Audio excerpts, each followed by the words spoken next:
Welcome back to the Backyard Professor Chess videos. I told Open File when I played him and lost that game with that electrifying bishop sacrifice of his that I wanted a grudge match. And he said, yeah, sure. So I get the black pieces in this second game and he has the white pieces. And we played around and we're talking while we're playing through this somewhat. And we tease and laugh at each other. And I told him, I'm going to try something different than what I normally do as black, and that way it'll throw you off. And he said, bring it to daddy, baby. Let me show you how to play good chess. And I said, yeah, I'm going to whomp you upside the head. And, you know, you got to have this argy-bargy, this fun sort of like worldwide wrestling, the fake sport, the real sport entertainment stuff. That's what we're doing with our chess, except he's playing real chess. So I am going to hit the center immediately. And that's the other thing that we've been talking about as we've been playing, is sometimes I've noticed when he has an attack on me and he loses, it's because he's attacked with just a couple of pieces, a major piece and a minor piece, you know, like a rook and a knight. You get excited about attacking and you keep checking with the piece, and the opponent's king is moving around, and so it gives you the feel that you're making progress, right? And so I've told him in the openings, you want to bring out all your pieces, just like in the attack, you want to include your whole army. And he's taken that to heart really well. He's doing very well. This push to e5 is a cramping push against black. Now, there's two ways that you can approach this. Nimzovich, in his classic My System and the Chess Praxis, his second follow-up book, described the pawn chain, and the way to attack the pawn chain is at its base from behind. You sneak up from behind.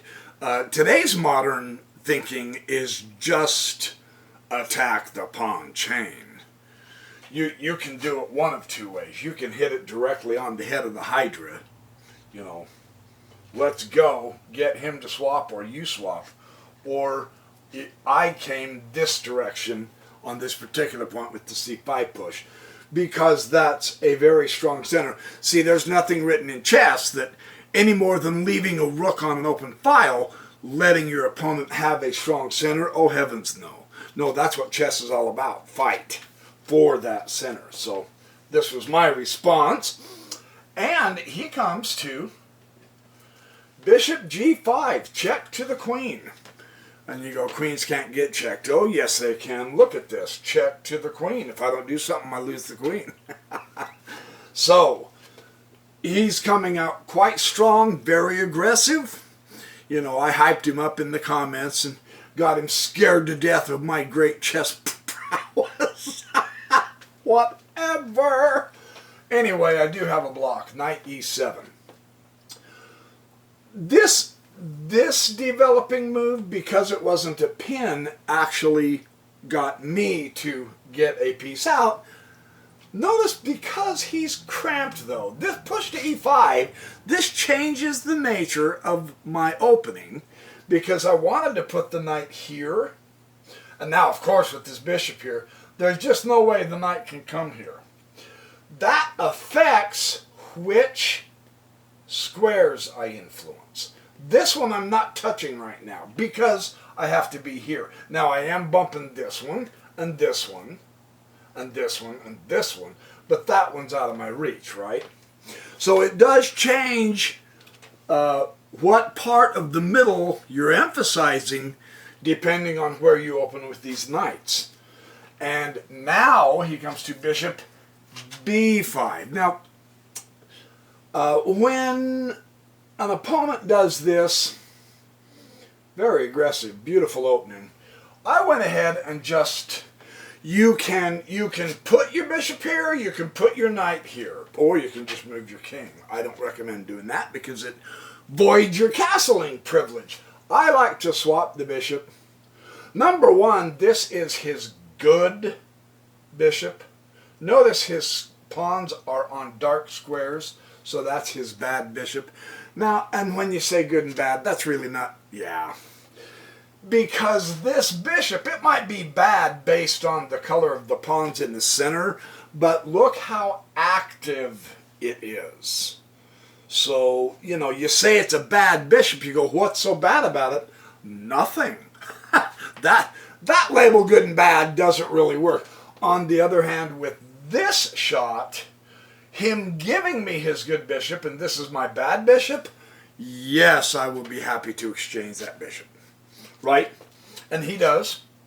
He takes the bishop, and I take his bishop with my knight. So again, his aggressive opening, which is wonderful fighting the center, has changed the influence in my opening, which squares I can influence by where I've had to place both those knights.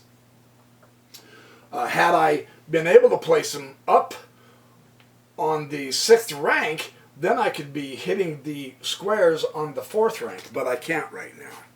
So that's just something to keep in mind as you're studying openings and doing openings. And now look at this, H4. See? Open file is pretty determined. I'm going to develop better than you, and I'm going to keep it developed. We've been talking about this off and on. And so he's doing a great job. Well, this is cramping, and he is starting to come for, and I know bumping the pawns on my king side if I wanted to castle king side. Now I've got weak squares and all, but I mean, wow, his aggression is really coming hard into this, and so I'm going to stop this right now. And now notice how he responds. He comes back over to here and he takes the c pawn. So he's definitely aggressive to the center. He's attacking the center, which is wonderful. And actually, he took the pawn, and I said, hey, wait a minute, you left your bishop hanging. I'll be happy to take that bishop. So I caught him in a goof there, but was it a goof or was it a strategy? Because the last time he sacrificed a bishop, the game before, he did the same thing somewhat, and he ended up getting 2 pawns for a bishop, and it cracks open my king side early in the game. So this could be a strategy of his. If he's worked out an entire using piece strategy, then sacrificing a piece to crack open the king side is actually very helpful. So we'll see how he does on this. It looks to me like he's only got one. Not enough yet, but then it's a permanent status at this point. The pawn has moved. The king side has been cracked open. So we'll see, right? Very cool how this plays out.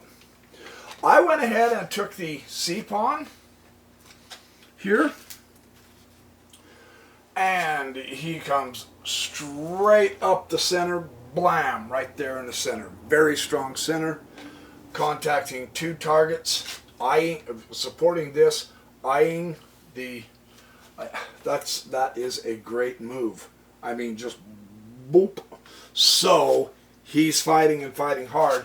I bumped to b6. This is a dual purpose move on the queen's part. I wanted to contact the knight, and I wanted to hit this target, the b2 pawn. So let's see what happened. Now, in order for open file to prevent me from getting that, of course, the castle's queen side, and that just puts his rook on a beautiful file. Yeah, it's closed at this point, but the potential is there. He still has a pawn, even though the king's in front of it, to push and open up a file later on in the game, if that is what he so chooses. On the other hand, my kingside attack gives me a great partial file with a wonderful target. So I'm thinking to myself at this point, okay, he's going to try to put his rooks on open files, so am I, and I like mine just a little better at the moment. It doesn't remain this way through the game. If people are sharp, they can do something about it. Now look at this, g4. Now, as soon as I castle, notice his thinking here. As soon as I castle, he's coming at me. right? When we look at the center, the cool thing about his thinking at this point is really, for all intents and purposes, that queen is a great blockader of the pawn at this point. Now, normally queens are not. A knight can chase a queen off. At this point, he's got the center shut down. The pawns are bumped, and the queen is again, and the knight is keeping track of that pawn. So with the center not allowing any traffic through it for attack or defense, then the wing play is appropriate. And look at the speed that he begins his wing play against my king, because I've got a pawn push and he's broken it open. So this looks pretty good. I'm thinking, while I'm playing this, I'm thinking, okay, here he comes. I need to go to knight c6, and he bumps to queen e3, and I push d4 into a wonderful pawn fork. And I'm very happy with this tactic. It's unlikely he'll take it with the rook or the queen, because I've got it supported by the knight.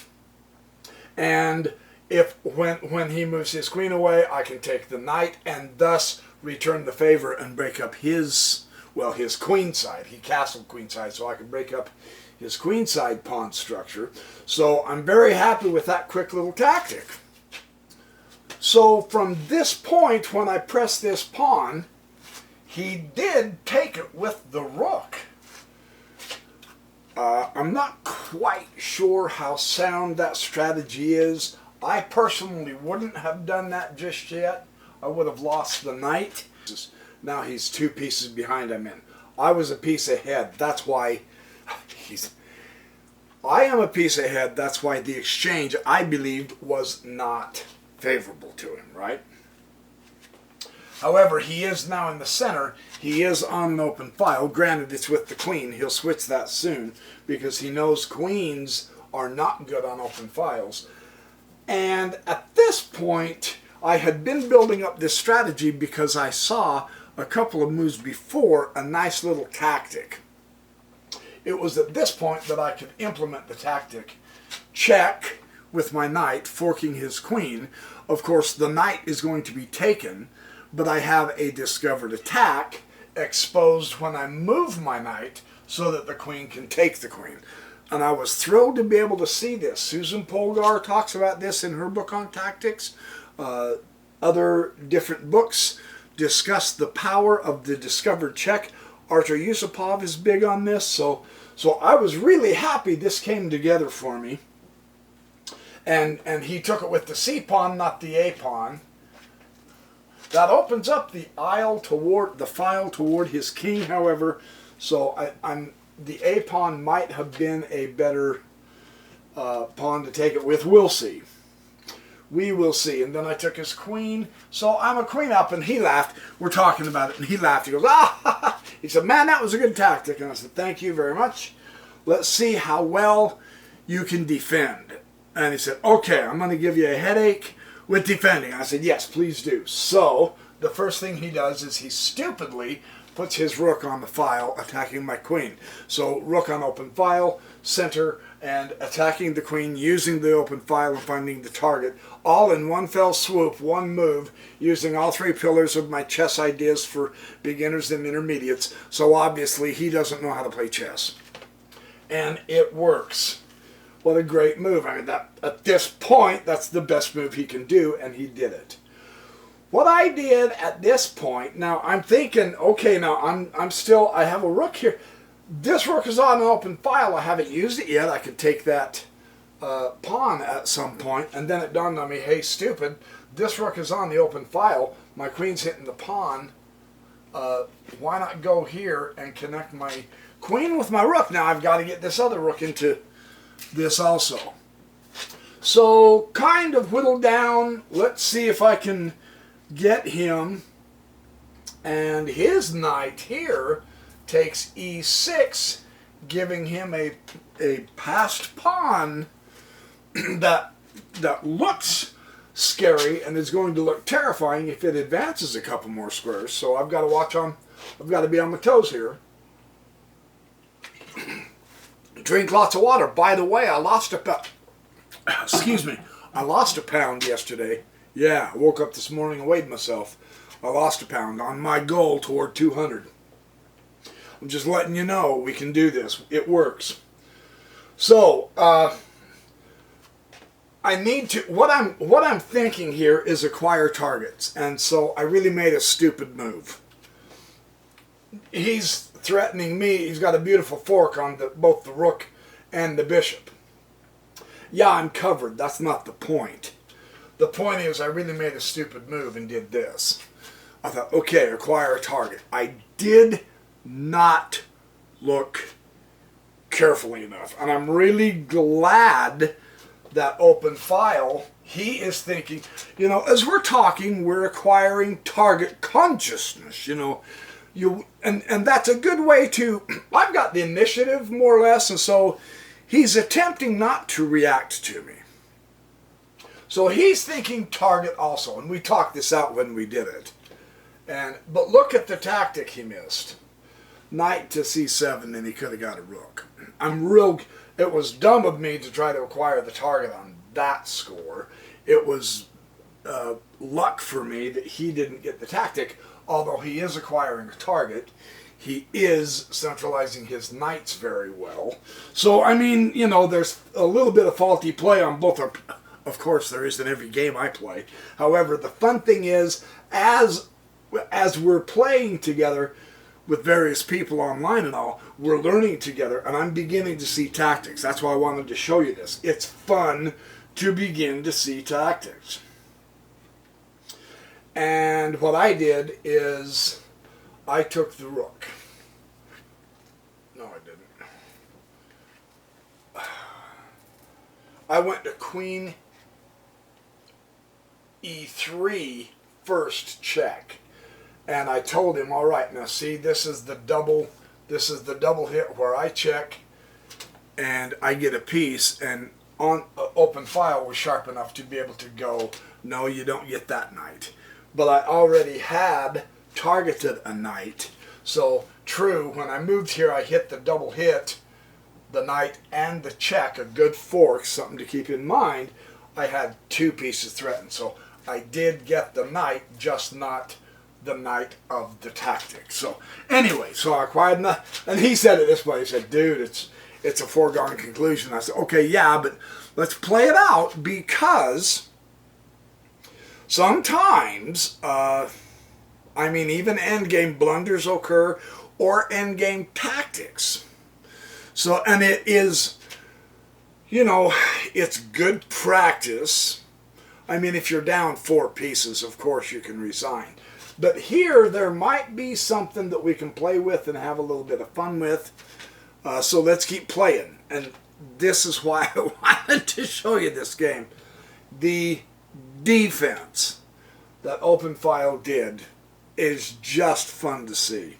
It really kind of gives you a light bulb moment. You go, aha, so that's the potential here. That's what I want to show you.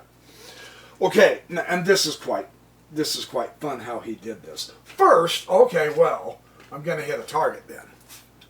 Right? I mean, he's got a couple connected. Yes, he's not going to get in, but I'm going to hit the target. As we practice, as we begin to develop good mental thinking, it'll begin to show up in our games, and so what the heck, you know, it's a lost cause, but go down fighting. Don't just play weak, lousy chess. Now, I pulled this rook to c8 to check. The computer did not like this move. It said I should have pulled this rook over, but my intention was to double the rooks on the file anyway, so I don't give a flip which rook first. Maybe I'm wrong in thinking that way, but I brought the rook this way. Check, because I want to involve every piece in this battle. And I'm going to. So, his king goes to b1. I sneak over here to d3 check. And his king goes to a1. And now I come to queen c2. I'm on the file, and I'm threatening his rook, and I'm threatening checkmate. And I told him, I said, I'm threatening. See, I've still got another rook to come in here to go up, so I'm threatening a back rank checkmate. So I was thinking he was going to push the pawn, the A pawn, yeah? Watch how he handles this. This is really quite fun. Of course, he does pull the rook back, yeah. However, I'm not afraid of it at this point because I do command the file with the rook backup, so I can afford the exchange, just not on B1, on C1, right? That was my thinking. And then he goes kablam. Knight C4. He separates the connection between my queen and rook, and now my queen is in danger of being taken. I mean, that clever rascal, what a great defense, you know. I'm going, wow, you're a genius, dude. I'm trying to win this game. And he wrote back, he goes, oh yeah, you want me to play softer? I said, no, defend like crazy, but don't do it that well. Right? So I do now have to move my queen back up out of danger because he is defending so well. And he went ahead and swapped the pawn. Yeah, let's clarify this side, get this done. I said, okay, good. Good. And now, what's this? Knight D6. What an outpost, what a knight, what a target, yeah? Okay, now, instead of him just always reacting to everything I was doing to him, he is putting together, he's acquiring targets. He does have that passed pawn, although I think my rook can't stop him. But, I mean, what a great effort. What a great response, yeah? So, I have to take care of my other piece. He's been attacking my queen, now he's attacking my rook. With that same blasted horse. Pretty interesting, isn't it? So, fun stuff. So, I come to D8. And at this point, I'm 4 pieces. I have no qualm exchanging that knight. And he knew it, so he came back to C4. So it's a great hop-off point back and forth with outpost points. The knight is doing a great job. And now, of course, I come rook D1. Now it's the beginning of the end, or so I think. Now, and he comes to knight A3. I'm laughing, and we're commenting. I'm going, oh my gosh, does that stupid knight ever quit? I mean, the way it hops around, it threatens, it defends like crazy. I did not expect him to go to A3. And I said, oh, for Pete's sake, just let me checkmate you, will you? And he's laughing back at me. He goes, no, you said you were going to checkmate me. Come and get me, you know. Fun chess game. So, I can't quite take it yet with the queen, but I can take the center pawn with my bishop, and now it really is a foregone conclusion. I've got him right where I want him. And then he comes bishop C3. I mean, knight to B3. C3, I mean, golly. Knight to C3. I mean, over and over and over again. That knight is just holding off the army, isn't it? It's a spectacular display of the wonderful power of the knight to be as a defensive piece. That was just... I just laughed like crazy when they moved that. I said, oh, for crying out loud, man. Am I ever going to get in? Queen C1 check. And one last time, the knight performs it. I mean, how many defensive maneuvers was that now? Like 5? And every one of them were effective, more or less, as a single piece being attacked by an army. Good job to the knight. And then I was able to pull the bishop up and go checkmate. So I got my revenge grudge match, but the reason I wanted to show you this is not because I won, but because of the theme of how it affects our game when our opponent will play into the center so strongly. You really have to put 2 and 2 together.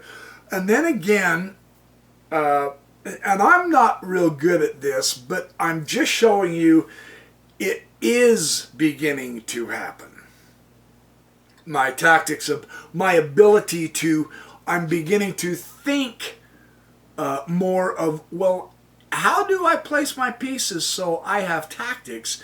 In the process of discovering tactics, you also begin to look at your opponent's side different. And every now and then I can catch when someone else is going to do a tactic against me. That's exciting. Yeah, it's baby steps. It'll take me several years. But the point is, I am seeing some hints that this kind of a study of tactics can pay off in the long run. Every now and then, of course, I'm missing a lot. Just like my opponents are. Yeah, we're learning how to play chess. It's fun. But I'm catching some of it. That's why I wanted to share this game with you. And then I really wanted to show you this end game because of that magnificent night. An open file just played that night beautifully. But the night dance, don't count the night out. See, even in an end game where I had the bishop and the board was fairly open, right? And that favors bishops, of course. That night was incredible. I mean, and the thing, I told open file, I have to be real careful. It's kind of dodgy because I could end up in a knight fork. You know, I should have ended up in a knight fork a couple of times. So there's lessons everywhere for chess games like this. So that's why I'm sharing this chess game with you. Okay, back to some Bobby Fischer chess games. It's been a little while since I've done a few. But in the meantime, remember, I've lost a pound. I'm losing weight. I want you guys to work with me. I want you guys to do this with me. We can do this. The key to my losing that 1 pound is I don't eat after 6 o'clock at night. That's key. If you eat late night, you're in trouble. You will not lose the weight. Or if you do, you're going to have to be going to the gym and really working your butt off at the gym. So, which I'm doing also. So, in fact, I'm getting ready to go to the gym right now. It's first thing in the morning, and I'm going to get it over with and done with and enjoy myself. So, thanks for watching my videos. I will see you guys in the next Backyard Professor videos. In the meantime, I want to hear all about your adventures of being good, kind, cheerful, benevolent, helpful, sweet, charming, clever, whatever. Just have a good day. Keep a good attitude. Attitude makes the difference. I promise it does. All right. I'll see you guys in the next Backyard Professor Chess video.